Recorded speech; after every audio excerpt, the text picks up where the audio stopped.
Welcome back to the Dean Obeidallah Show. Right now, very happy to have back on the show Representative Melanie Stansbury, a Democrat representing New Mexico's 1st District, serves on the House Committee on Natural Resources, and importantly, the House Oversight Committee, which is investigating a great deal of the Epstein files and what's going on. Representative Stansbury, nice to see you. You're doing a great job fighting for accountability, fighting for the victims to make sure they can have the healing they need. And that's what this is about. It is, yeah. Well, thanks for having me on. It's just so important that we continue to lift up their voices and continue to fight for justice, and that's what it's all about. I agree. So help me understand something, because I'm a lawyer, right? You've got over 1,000 victims. That's what the DOJ says. You've got countless files which show women detailing how they were abused and assaulted. You have women at the hearing saying, we want justice. They will work with DOJ. DOJ isn't going to prosecute 0 people.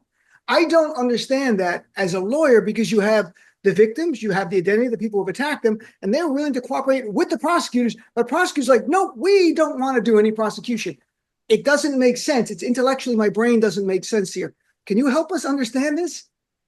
Well, that is exactly the heart of this case. For over 20 years, victims have been coming forward. They've gone to the FBI, they've gone to state officials, they've gone to local law enforcement. And for over 2 decades, Jeffrey Epstein escaped prosecution. His co-conspirators escaped prosecution.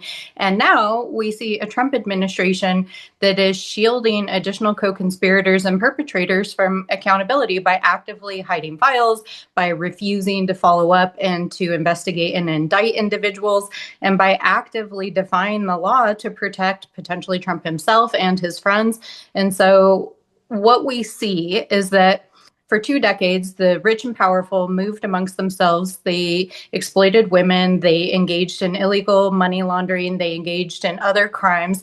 And not only was the justice system never utilized to hold them accountable, there's a lot of evidence that people were bought off. I mean, if you look at the original case that was being investigated by the FBI and DOJ in Florida in the early 2000s, Alex Acosta, who was the U.S. attorney at the time, who later became Trump's labor secretary, chose himself to drop that case, even though his own line attorneys had recommended multiple counts of indictment of sex trafficking and other crimes. So clearly the justice system is complicit, and that is part of why we are doing this congressional investigation.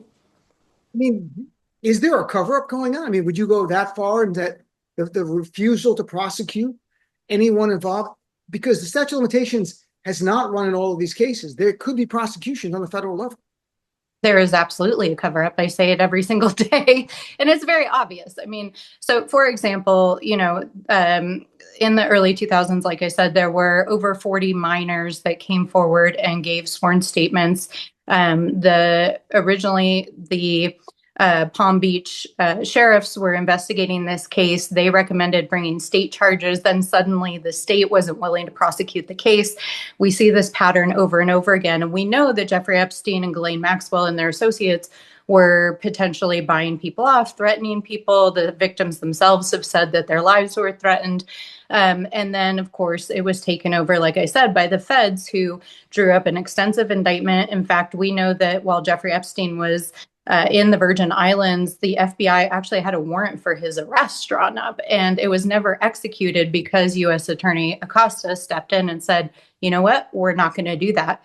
And then under sworn oath in front of us in our committee, we asked about the potential federal crimes that were being investigated, and he denied any knowledge of these federal crimes. Well, guess what? When they released the files under the Epstein Files Transparency Act 2 weeks ago, he sure as hell knew what the crimes were, because there was an extensive indictment memo and he knew all about it. So there has been a cover up going back for 20 years, and it has continued to this day. And Donald Trump is actively engaged in a cover up. 2 nights ago on Air Force One, he's saying, I've been exonerated. Dude, there was an FBI investigation of you raping a minor in the FBI files. Nothing about what is in those files exonerates Donald Trump. From what you've seen now in the files, has Alex Acosta perjured himself? I believe so. Absolutely. He is a lawyer and a prosecutor. And so he was very careful in his deposition to use the I don't recall phrase over and over again. But I think he did perjure himself. And, part of the challenge right now in our investigation is that Democrats are not in control of Congress, and everything that the committee does has to be bipartisan. And thus far, even though we've had some bipartisan cooperation in issuing subpoenas, we see the chairman of the committee going after Democrats in the files, which is, I support that, right? Like, we need to hold everyone accountable, but a complete unwillingness to hold officials who are affiliated with Donald Trump and who are actively engaged in a cover-up accountable. And so, we need cooperation from our colleagues across the aisle. And I think it's notable that Thomas Massie, who's not on the Oversight Committee, but is on Judiciary, has not only led the charge on the Republican side, but he is saying that behind closed doors, he's hearing from his Republican colleagues that people are really, their eyes are open and they're seeing what is going on, and things are going to start to shift. Is it within the scope of oversight to investigate Pam Bondi for past actions? She was AG of Florida, 2011, 2019. She made prosecuting human trafficking and child predators one of her top things. You can find articles, I've written about it, where she touted, we had this sting operation and we were able to catch these child predators. Jeffrey Epstein, in her state, is running a child sex ring, a rape ring, human trafficking. I cannot find one article where she opened an investigation. Obviously, she never charged them. Is it within the scope of oversight to investigate past things by an AG, or does it have to be only current things? Well, Congress can investigate anything we want. I mean, that's part of our job, is to conduct oversight over the federal government and to look into these things. There's obviously a lot of unanswered questions about Pam Bondi's role in Florida prior to her becoming the federal Department of Justice AG. But I would say that in the current moment, she has not only enabled and supported a lawless administration in violating the Constitution and the law over and over and over again, she is herself violating the Epstein Files Transparency Act. And I believe she should be held in contempt of Congress. And I support ultimately her impeachment, because I think that she is breaking the law and she is engaged in an active cover-up. It's hard to say anyone who shouldn't be impeached in this administration from Trump down. I mean, it really is. Everyone is just bad in their own way. I'm trying to represent Melanie Stansbury. What was your reaction to Pam Bondi when Representative Jayapal said there are Epstein survivors right behind you, including Lisa Phillips and others, and her disdain and contempt in not looking at them and her attitude, like, I won't be bothered. I found it so jarring. It was one of the most, I think it might be an iconic moment later when we look back. But what was your reaction? Yeah, I was actually in the annex of the Judiciary hearing room when that happened. And kind of behind the scenes, there's these libraries that are off of the dais, and the room went silent. And it was just such a shocking moment. And I mean, to me, especially as a woman, I don't know how you can refuse to even acknowledge the pain and suffering of other women who've been sexually abused and exploited. But I'll just say this, there was a lot of analogies made on the internet after that hearing, saying things like Pam Bondi is to Donald Trump like Ghislaine Maxwell is to Jeffrey Epstein. And I think it's an apt analogy because, let's be clear, Pam Bondi is fully responsible for her own actions in this case and elsewise. But it does make you wonder, why is she doing this? Because at the end of the day, she has to live with herself. She's going to have to look in the mirror when she meets her maker and say, did I make life choices that make me proud? And the way in which she's conducting herself in this administration, one, is so lawless and without basic accountability in a normal administration and a normal Congress. Not only would she be held in contempt, impeached, but I mean, she's actually committed crimes as the AG. She can be held legally responsible for what she's doing. And my question is, why? Why is she doing this? And I also think that, there must be some promise from Trump that she's going to get some sort of like blanket pardon before they leave. But then there's the moral aspect of it. There's the human aspect of it, of how do you look yourself in the face and say, I did the right thing when the moment called. And I can't get into her mind, but she looks so dissociated to me. I was like, oh, something is really not okay here. And she could be disbarred when this is over. And I think she will. Mhm. I just had Katie Fang on yesterday, who's used to be MSNBC legal expert. She's a lawyer in Florida, though, and was saying there's already been complaints filed against Pam Bondi for violations of ethics rules. They're not going to hear it until she's out of office, but everything is there for disbarment, and we'll see. So today, there's your oversight committee is actually involved in deposing Les Wexner, close friend of Jeffrey Epstein, billionaire, Bed Bath and Beyond and Victoria's Secret billionaire. In the 2019 FBI document, he's described as a co-conspirator, a close friend of Jeffrey Epstein. He really funded Jeffrey Epstein. There's a lot there. I watched these documentaries based on the books about it. So what do you think might come from the deposition today? Yeah, the relationship between Jeffrey Epstein and Les Wexner is one of these unsolved mysteries. Right. Many people have tried to understand how Jeffrey Epstein made money to begin with, because he was not wealthy, he did not come from wealth.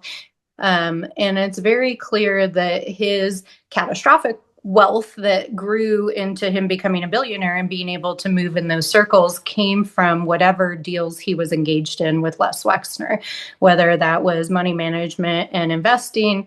We know that Wexner also funded his apartment in New York where much of the sexual abuse occurred. We know that Wexner, provided a plane for him, but we don't really know the true nature. And I think it's also important to understand that Jeffrey Epstein was involved in all kinds of business dealings all over the world. And it's clear that Les Wexner was involved in them as well, but we don't know what exactly they were up to. We know that Epstein was setting up shell companies. He was engaged in financial trading. We know that he was engaged in money laundering. And so part of this case is not just following the sex trafficking, but also following the money and the financial crimes that happened. We also know, based on the files that were released 2 weeks ago, that Les Wexner himself, according to the FBI, was accused of sexual assault as well. And so he was not only named as a co-conspirator in Jeffrey Epstein's crimes, he was noted as a notable figure, and there were credible allegations against him for sexual assault himself. And I think it's also noteworthy that, Epstein used his access to the L brands, to Victoria's Secret, as part of his trafficking. He would tell women and girls, hey, you can be a model for Victoria's Secret because Les Wexner, who owns it, is my best friend. And we know that other brands associated with Wexner's empire also were, filled with allegations of sexual assault of both girls and boys. And so clearly there was a culture that was enabled in Wexner's brands and the businesses that he ran, and that he may himself have participated in. When you take a step back, you look how sprawling this is with Jeffrey Epstein. How many people are involved? Over 1,000 victims, powerful men from all over the world on some level. Yet he was never charged really with anything serious until 2019. Mm-hmm. What does that say to you? I mean, what does it say about our society? Well, I think that what it says about our society is not only do we have a two-tiered system of justice where the wealthy and well-connected can escape justice, it shows just the sort of inherent corruption inside of government systems where, you have rich and powerful people who socialize with each other and are willing to turn a blind eye to what they know is blatantly corrupt, illegal, and morally and ethically wrong behavior. And, I've been personally very shocked to see some of the individuals named in the files who continued to associate with Epstein after they knew about his crimes. They knew about what's going on there. And I think what is even more shocking is to see the ways in which other countries, we have, a dozen countries around the world that have opened criminal investigations. They're asking their leaders to step down. But here in the United States, my own colleagues across the aisle who shout from the rooftops every day about how they're defending the rights of women and girls around their, pet bills in Congress, are not even willing to call out the president for failing to hold accountable known sex crimes against children. Yep. I mean, like I don't know how the Republican Party redeems itself after this. I don't know if it was even possible. That wasn't even on a list of things that they could do after what we've been through with Trump and MAGA. You know, I saw in New Mexico that on the state level, there was a great step taken there to have a truth commission to investigate what Jeffrey Epstein may have done in New Mexico. Can you share a little bit about this? I thought this was a great move. Yeah, the 2 days ago, the New Mexico State Legislature passed a bipartisan bill called House Resolution 1 to create a truth commission to investigate Jeffrey Epstein's crimes in New Mexico. And, one of the things that we're learning looking at these larger files and the investigations that happen is that Epstein owned properties all over, not just the United States, but all over the world. He also had properties in Paris and the Virgin Islands, New York, Florida, and New Mexico. And in 1993, he bought a ranch, actually, as the crow flies, about an hour and a half east of me. And he built this giant mansion. And I viewed the unredacted files the last week I was in DC. And what is very odd is that property was never investigated. No warrant was issued. The FBI never raided the property, but there were multiple allegations of rape and sexual assault on that property, including by known victims going back to 1996. And so it raises the question, who was shielding Jeffrey Epstein? Because we know that these crimes were reported to the FBI. We know they were reported to state police, to local police, and they were never followed up on. And so clearly something happened inside the system where Jeffrey Epstein and Ghislaine Maxwell were able to escape even inquiries into what they were doing, more or less justice. And so this Truth Commission is similar to what we're doing in Congress. It has subpoena powers, but it's notable that not only was it bipartisan, it passed unanimously in our legislature, and the commission itself is bipartisan, including State House Representative Hall, who is a former FBI agent and who's worked on these kinds of crimes previously. I also want to mention my colleagues who carried the legislation, Representative Andrea Romero and Mariana Anaya, are also working on getting the statute of limitations changed to hold sex traffickers accountable here in New Mexico. And part of what we're hoping as an outcome of this investigation is that we are also able to prosecute crimes that we know occurred here. Given that in New York, the prosecution that Jeffrey Epstein was charged with in 2019 was a federal prosecution, Southern District. The window, I believe, was crimes from 2002, 2005, if I remember correctly from reading the complaint. Obviously, there are many crimes after that in New York. I mean, I live not far from where Jeffrey Epstein's house was. And do you think New York State should do a similar thing? Would this be a good idea? Yeah, I mean, what I will say is that, as I just mentioned, New Mexico is taking action where the federal government has failed. And I think that, we have state laws under which people can still be held accountable. New York, Florida, Virgin Islands. If the federal government is not going to investigate and to prosecute these crimes, then we have to seek justice through state and local jurisdictions. And so I think it's important that any jurisdiction that is able to do something like this take action. I think it's a great idea. And I hope that other states, and I hope New York especially, so much happened here. If you just watch the documentaries about it, based on the book, interviewing women, what they went through here on the Upper East Side, and Lisa Phillips, who I spoke to, coming up here. I mean, this is, and no one was prosecuted but Jeffrey Epstein for a very short period of time, and they took his own life. Last two quick things. One is DHS funding fight. I mean, how does this, where do we stand? I don't know where we stand now. I know there's a 10-point plan and back and forth, and there's that partial shutdown, but how is this going to get resolved? Because I imagine Democrats, the appetite is not to fund anything for ICE at all, not fund DHS. But there might be some conditions. Being in the minority, I understand pragmatically that might be the best case scenario. What do you hope comes from the talks? I mean, at the present time, I don't see a path out of this. There's this substantive reality, and then there's a political reality to this. On the substantive side, this administration is violating the constitutional rights and the due process rights of thousands of Americans. The killings of Alex Preddy and Renee Nicole Good have sparked such outrage across the country. And it's clear that this administration, both through its deportation policies and the way in which all of the federal agencies from DHS to DOJ to the White House itself are enabling this lawless behavior. And so for me personally, part of why I said hell no to no more money for ICE is because it's not just the behavior of one or two bad apples. This is the policy of the Trump administration. When you have the vice president of the United States go on national television and say that the murder of a U.S. citizen has total immunity under the White House, which is not only legally a falsehood, but also a dog whistle to federal agents, the entire system is rotted to the core under this administration. And so while I appreciate that there's back and forth negotiations over basic due process issues, I believe Kristi Noem needs to be impeached, removed, and not a single more dollar for ICE.